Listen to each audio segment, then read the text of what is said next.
This marks the first visit by Pakistani foreign minister to Bangladesh, and in approximately 13 years, widely described as a historic milestone in bilateral relations. My question would be to General Lodhi, this is the first high-level Pakistani visit to Bangladesh in over a decade. What does this signify for the future of bilateral relations between the two countries, sir? Thank you very much. Assalamu alaikum. Greetings. Good afternoon.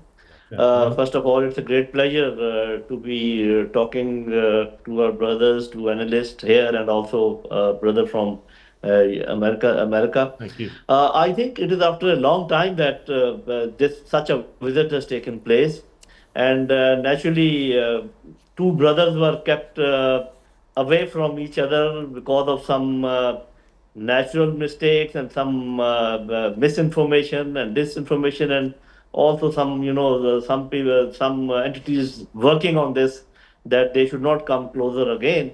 But I think all those things have failed, and all the stumbling blocks have been overcome, and that is a great news. You see, it is natural that even if brothers, they live in different houses, they do talk to each other. Even if they have grievances against each other, they do talk to each other, because talking actually creates more avenues where you can have better relations and all that. And we all understand that. You are all great analysts of international relations, so I don't have to emphasize this more. So I take it that this is a great breakthrough, and both sides must take full advantage of this, and talking less of the misconceptions and more of the things which are common amongst us. That should be the future dialogue, and even this time also I think this has happened.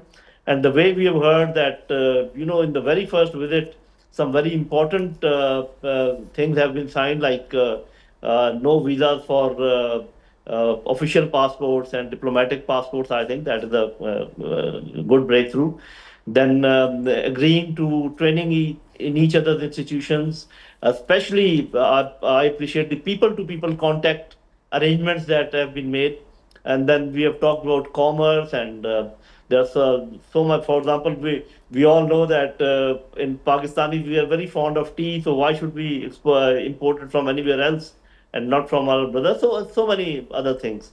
So I think all said and done, it is a great thing to happen, a great event, but this is just the first step, and the foundation stone, and we have now built a new building of relationship between the two countries.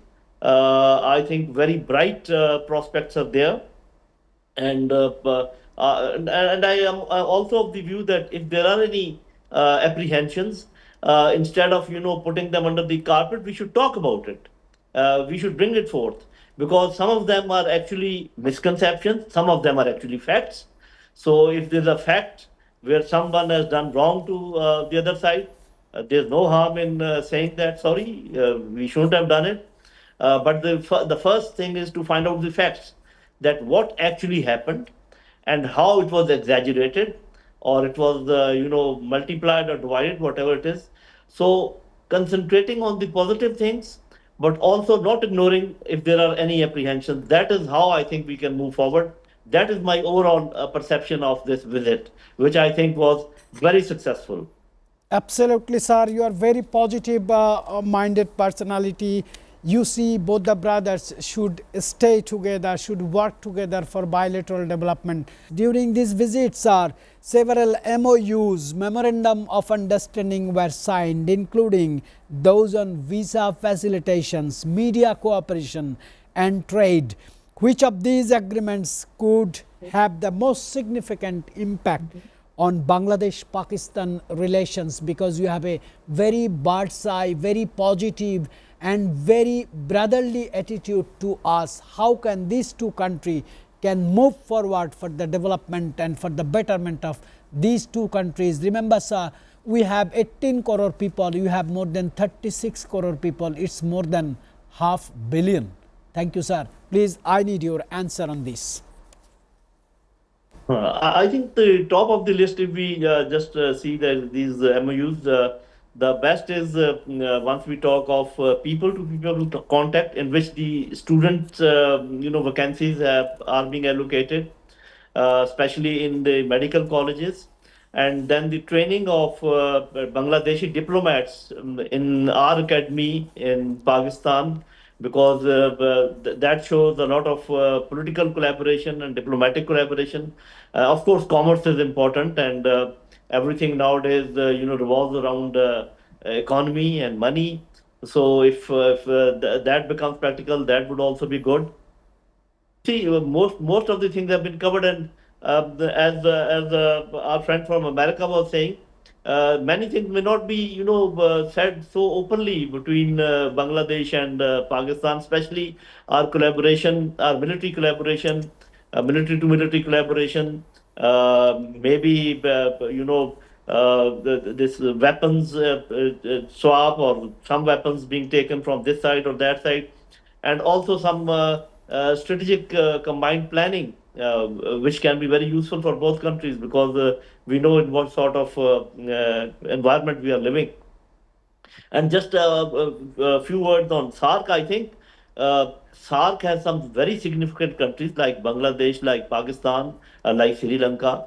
So we should not wait that if only India joins back again, only then the SARC will move. I think we should plan to move with or without India. But it would be very good for from the Indian interest point of view, because now you must have seen that from West, India is now looking towards East. You know that they are trying to mend their relations with China. They are strengthening their relations with Russia also. So I think this is good time that Asia should assert itself, because the future leadership is going to fall in the lap of Asia anyway. So if a big power like India opts to remain out of this, the trajectory which is going on, that is very strange.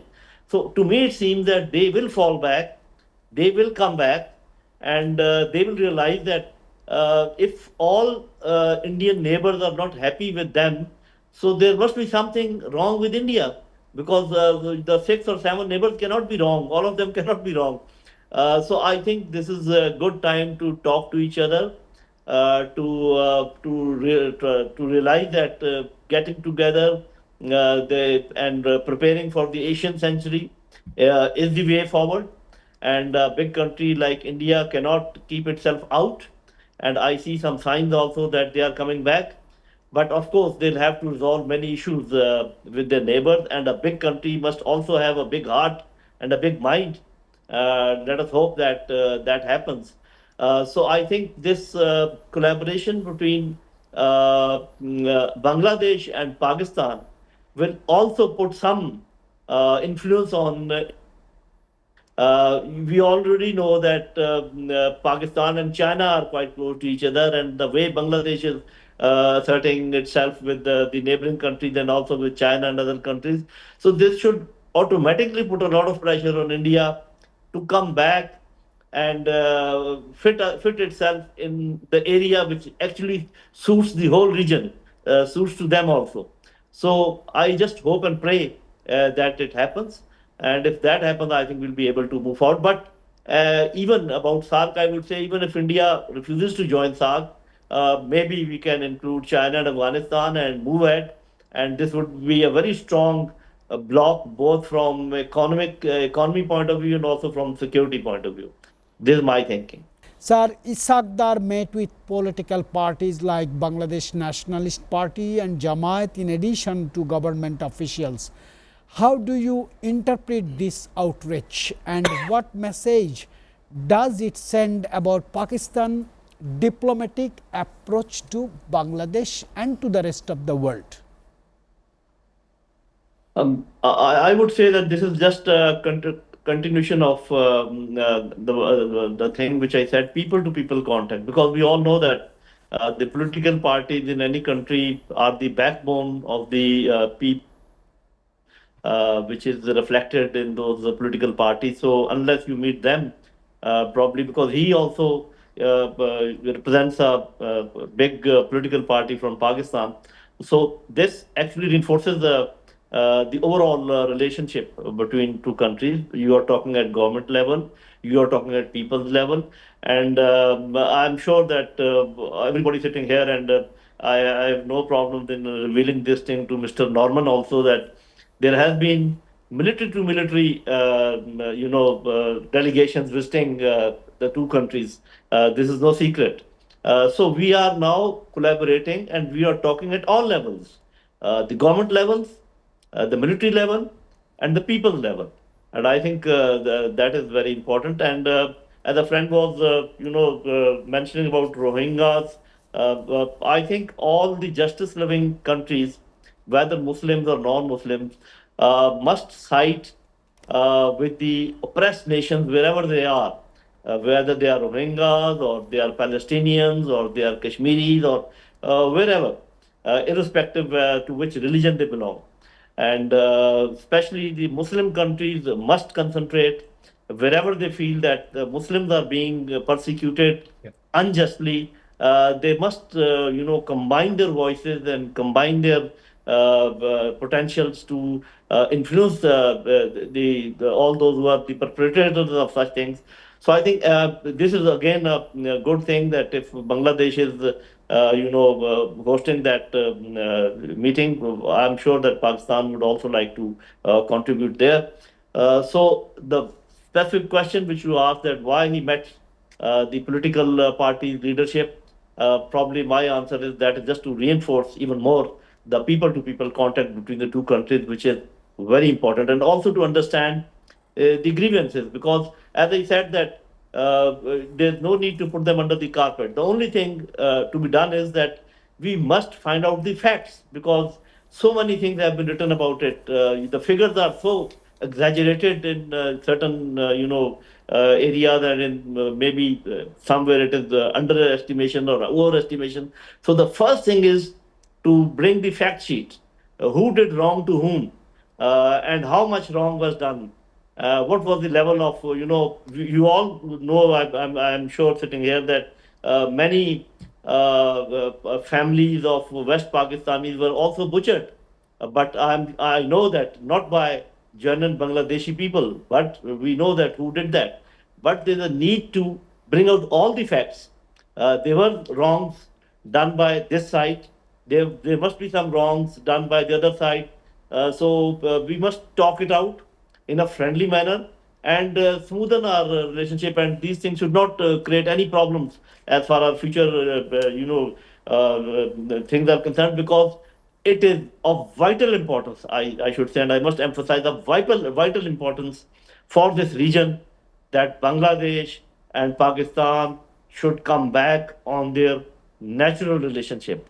And this is happening, inshallah.